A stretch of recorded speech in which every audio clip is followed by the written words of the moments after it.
Hey guys, so I just wanted to kind of give you a little update, clarify what's been going on because I haven't posted anything in like a month or so. No videos, no new content, and just want to kind of explain what's going on and let you know that we're back at it and making some more videos. So, as a lot of you know, Hurricane Harvey hit about a month ago, and it strongly impacted the Houston area. I live in the Houston area, aka it affected me quite a bit.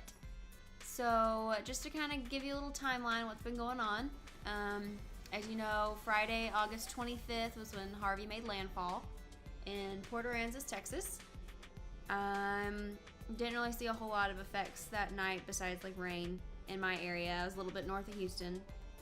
And over the night, just more rain, nothing really too bad. Same thing Saturday, you know, as Harvey moved a little more inland, kind of settled over Victoria. It still was just pushing a lot of rain at us, but in the neighborhood that I lived in, it was draining really well. Every time we looked outside, the water would rise and fall really quickly. Didn't ever consider that there would be an issue at all. So we made it through Saturday, just watching the rain rise and fall. It blocked off roads, we couldn't drive anywhere, but it was draining pretty quickly. Same thing Sunday. Even as Harvey moved a little more east towards our area, towards Houston area, it was still just pushing a lot of rain at us, and we were still draining really quickly. Didn't have any issues at all. It was still just like normal, just like a rainstorm. Still had electricity, still had food. Everything was going all right. And then Monday morning, woke up and saw that there was some water on the road. Figured, okay, it's gonna drain. Did some research, and the Lake Conroe Dam had released a whole bunch of water. And where the area we lived in was connected to, or near a creek that's connected to the San Jacinto, I believe. The river, the water from Lake Conroe was going into a river that was connected to the creek that was right next to our neighborhood. And that creek's drainage system was pushing water out into our street.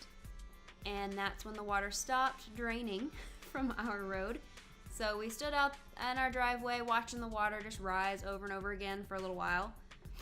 And eventually we noticed it was not going down at all. And there was some neighborhood heroes going around with boats asking people if they wanted to evacuate, if they wanted to get out. And we were like, no, we're fine. You know, water's not going to get in this house. It's never gotten in this house before. We're totally safe, high and dry. And about an hour later, the water was up to the bottom of our tires in the driveway.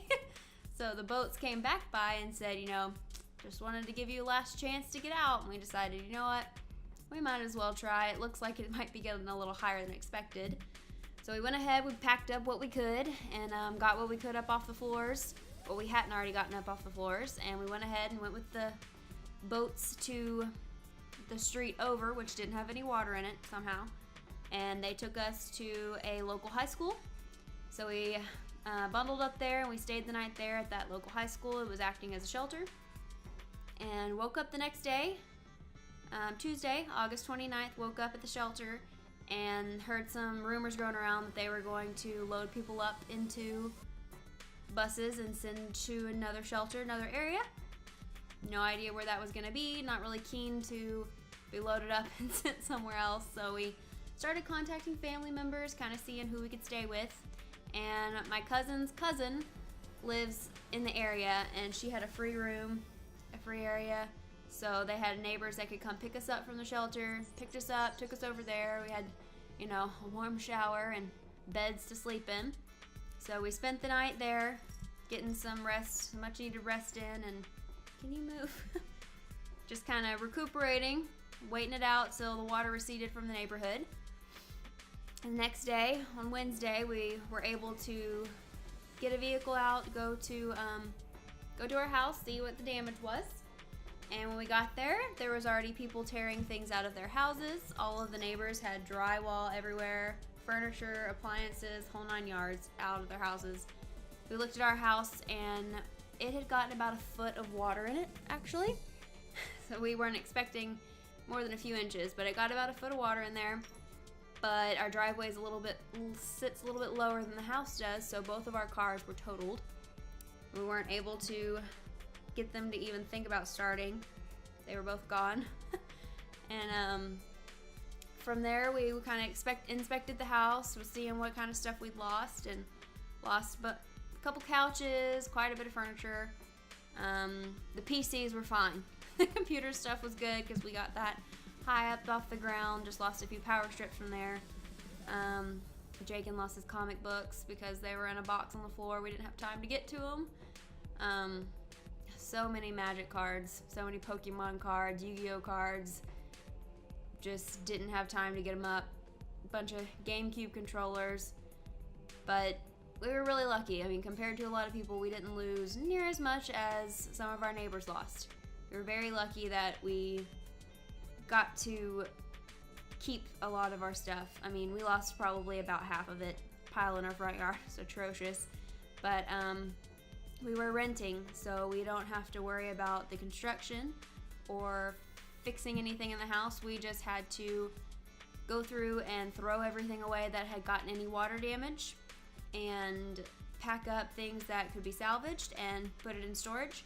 So we spent Thursday through Saturday moving everything out of the house, throwing away all the trash, putting all the good stuff in storage, and we stayed at my mother-in-law's house, or we moved there for a little bit and stayed there from that Wednesday, August 30th until about September 22nd. So about a month, maybe 3 weeks to 4. We did on September 9th find a truck for Jakin to buy because no vehicles. We were both having to borrow vehicles to get to work. So he was having to borrow his dad's car to get to work, but we found him a truck to get so he could get back and forth to work. I'm still borrowing my great-grandmother's car, but in good time we'll get me something. But on September 14th, our landlord called and was like, hey, or no, September 13th probably, he called and was like, hey, I don't know if y'all want to look for somewhere to kind of think about staying in for a little bit because there's no telling when this is going to be done.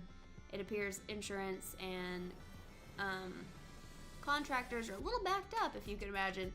So we weren't sure when that house was going to be finished, when it was going to be repaired. So we started looking for a new home, and we found one that we liked almost as much as our other house. So we went ahead and we signed a lease on that and got that rolling, and we moved in there Saturday, September 23rd. Moved in here. Coming live from here.